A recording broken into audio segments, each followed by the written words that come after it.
Bonjour à toutes et à tous. Donc je m'appelle Mélanie Le Cosler. J'étais jusqu'à fin juin l'APA de Foch et de Cochin. Et je suis maintenant copilote des différentes missions avec Marianne pour l'association Étoile des Neiges. Donc Amélie Fuchs, je suis APA donc, depuis 3 ans au CRCM de Grenoble, mais avec une expérience un petit peu plus longue au niveau d'Étoile des Neiges, puisque ça fait à peu près 13 ans que je suis dans l'association. Et aussi donc, coordinatrice des actions au niveau de VASI, donc, notamment avec une petite, comment dire, un petit complément, une petite différenciation sur les séances en visioconférence. Alors pour les suivis à domicile, donc pour les patients qu'on a pu suivre à domicile, c'était donc des patients muco-greffés, en post-greffe, en pré-greffe. Les patients ont été sélectionnés par l'équipe médicale en priorité. Après, nous, lors des interventions à l'hôpital, on a pu faire aussi du repérage qui nous a permis de faire des propositions aux équipes par la suite. Et donc, le profil des patients, c'est en particulier des patients sévères, soit en cours d'aggravation, soit en pré-greffe, soit en post-greffe quasi immédiat dans l'année qui suit la transplantation. Voilà, et donc ce que l'on cherche, c'est vraiment à savoir quel est l'objectif du patient. C'est pas l'objectif de l'équipe médicale ni le nôtre, c'est vraiment l'objectif du patient qui peut être bien sûr en lien avec les objectifs médicaux, mais on cherche donc à savoir auprès du patient s'il a un objectif sportif précis ou s'il a un projet de vie particulier et donc que l'activité physique peut l'aider à aller vers cet objectif de vie. Alors, où est-ce qu'on intervient? Donc à domicile directement chez le patient ou en tout cas à l'extérieur du CRCM ou du CHU. Donc nous, ce que l'on cherche, c'est vraiment à s'éloigner de l'image du soignant. Donc on ne porte pas de blouse blanche, on tutoie le patient parce que dans le monde du sport, tout le monde se tutoie. Donc ça permet vraiment de créer aussi un climat de confiance pour le patient, ce qui va être primordial de toute façon pour la suite de la prise en charge. Le fait d'intervenir chez le patient, ça nous permet aussi de découvrir son environnement, parce que des fois, ce qui est annoncé au CRCM et la réalité des choses, des fois on tombe de haut. Et donc voilà, et donc suite à notre première intervention, notre première observation, ça nous permet de proposer un programme adapté aux patients en fonction de ce qu'ils souhaitent, en fonction de son quotidien, de son rythme de vie. Donc voilà, ça va être un programme qui va être adapté, ciblé et réaliste, et tout ça en lien avec sa vie quotidienne. Ensuite, l'entourage, ça peut être soit un moteur, soit un frein. Ça va vraiment être à nous de déterminer par rapport au climat qu'il peut y avoir au sein du domicile. Donc à ce moment-là, on reviendra de toute façon dessus un petit peu après, mais soit on restera dans le domicile et on essaiera d'intégrer l'entourage, soit au contraire, on va peut-être essayer de sortir de la maison pour s'éloigner de cet entourage qui peut être des fois délétère. Et donc les séances, elles se passent, donc, comme je viens de le dire, soit en intérieur, soit en extérieur, en fonction de l'environnement proche du patient. Et il y a possibilité aussi de faire des séances en visioconférence. Et chez VASI, ils l'utilisent beaucoup, surtout pour des séances collectives, ce qui est quand même super intéressant au niveau du partage entre les patients. Ok, donc comme disait Mélanie, donc on parlait d'un projet adapté, ciblé, réaliste. Donc tout d'abord, on va échanger avec l'équipe médicale quand même. Donc bien sûr sur les paramètres physiques, sur les points de vigilance, mais aussi essayer de savoir si voilà, certains soit médecins, soit kinés, etc., vont peut-être connaître un petit peu mieux le patient, son environnement, etc. Donc vraiment essayer de se cibler sur l'environnement, peut-être comment vit la personne, etc. Et ensuite, bien évidemment, on prend contact avec le patient directement, donc soit à l'hôpital, soit déjà chez lui. Et on lui pose des questions, on essaye d'analyser avec lui son passé de sportif et puis son passé de personne et son présent aussi, pour déterminer ses goûts. C'est ce qu'on disait par rapport à Roscoff, on ne va pas l'obliger à faire des choses qu'il n'a pas envie de faire, sinon c'est sûr qu'il ne va pas vouloir continuer après. Ses craintes aussi, qu'est-ce qui l'inquiète, ses limites, donc ça peut être d'ordre organisationnel, il peut nous dire ouais, moi je veux bien faire mais j'ai pas le temps. j'ai trop de traitements, etc. Ça peut être aussi d'ordre physique, je suis essoufflée, je suis fatiguée, etc. Ou alors encore d'ordre psychologique, donc je me sens pas capable, ou on parlait d'image du corps tout à l'heure, j'ai pas envie de montrer mon corps dans une salle de sport. Donc vraiment essayer de poser des questions et après avec le patient de trouver des solutions, des réponses à ces questions. Donc pour définir avec lui des objectifs à court, moyen et long terme. Et donc choisir les activités, programmer un entraînement adapté, on en parlera un petit peu plus après, mais c'est vraiment essayer de mixer des choses pour que le patient soit aussi plus motivé, qu'il s'implique, qu'il soit responsable aussi de son projet. Donc voilà, ce qu'on disait, concilier les objectifs du patient et de l'équipe médicale et vraiment s'ancrer dans la vie quotidienne. Moi j'ai eu un patient par exemple où l'objectif c'était... comme Nico a 20% de VMS, de simplement continuer à travailler. Donc il était pharmacien, il y avait des marges dans la pharmacie. Donc voilà, essayer avant la grève de pouvoir continuer son activité professionnelle. Donc on verra ça tout à l'heure, mais c'est vraiment essayer d'impliquer le patient, puisqu'on sait qu'un programme d'activité physique, s'il est adapté, normalement va apporter des bénéfices, mais ce qu'on veut, c'est essayer que ces bénéfices et ce changement de comportement, le fait de faire de l'activité physique, continue sur le long terme. Alors pour ça, lors de notre première séance avec le patient et lors de la dernière séance, on va leur proposer des petits tests d'évaluation physique. Donc c'est des tests qui vont être concrets, réalisables à tout moment. Donc le patient peut les refaire aussi tout seul à tout moment quand il le souhaite. Donc c'est pas forcément des tests validés comme on pourrait le voir vraiment dans le milieu médical.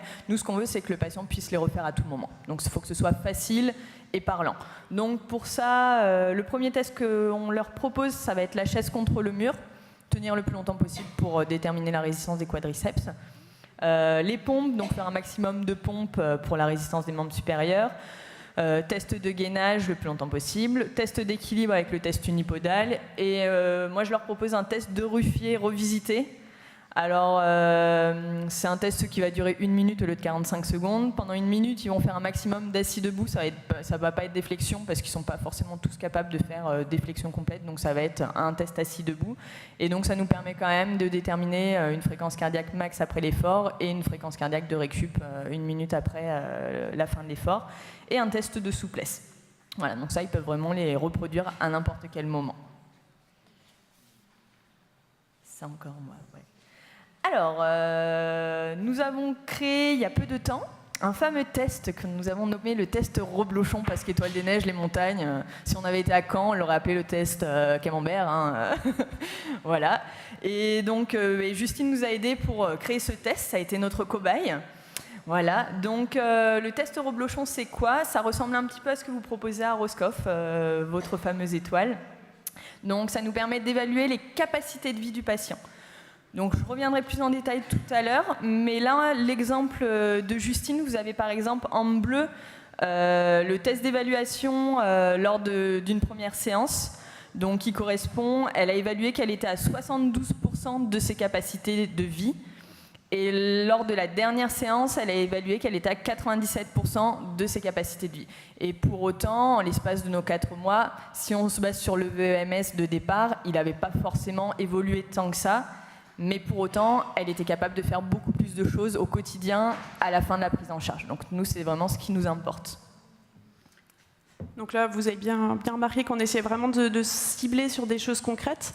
Après, on sait aussi que les équipes médicales veulent aussi mesurer l'efficacité, et on en parlera peut-être après, c'est aussi important peut-être pour d'autres financements.